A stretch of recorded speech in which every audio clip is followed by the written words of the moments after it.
This is SARS-CoV-2, the virus behind the current COVID-19 pandemic.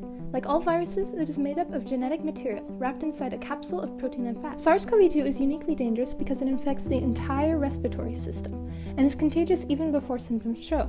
One important step to fighting COVID-19 is establishing widespread testing in our communities. However, this is no easy task because most tests are too expensive, too long, or too difficult to do on a massive scale. However, recently researchers have developed a CRISPR-based rapid diagnostic, which can make testing for COVID-19 cheaper, faster, and more accessible. CRISPR is a tool scientists have adapted from bacteria, which allows us to accurately and cheaply edit the genomes of humans, bacteria, and even viruses.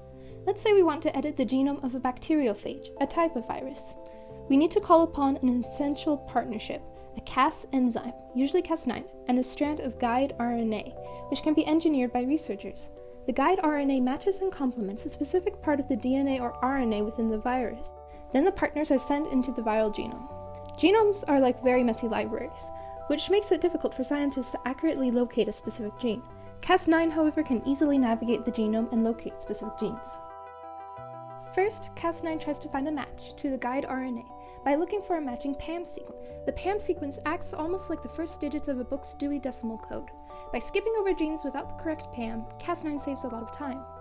Once a gene with the correct PAM sequence is located, Cas9 unravels the DNA further to compare the guide RNA to the gene's DNA. If a match is found, Cas9 has found the right gene.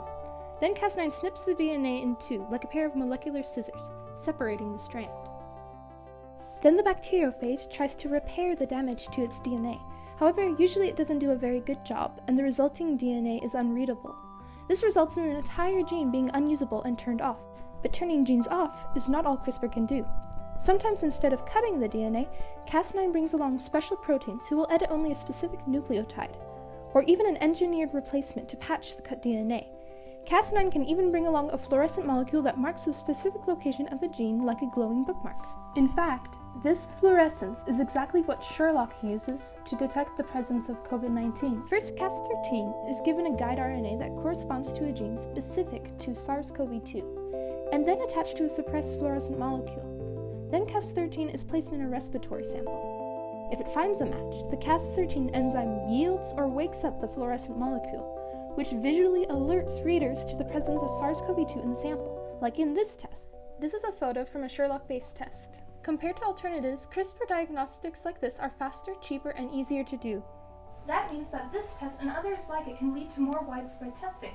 The development of CRISPR-based testing is a powerful advancement and may even help us against other viruses in the future. Thank you for watching.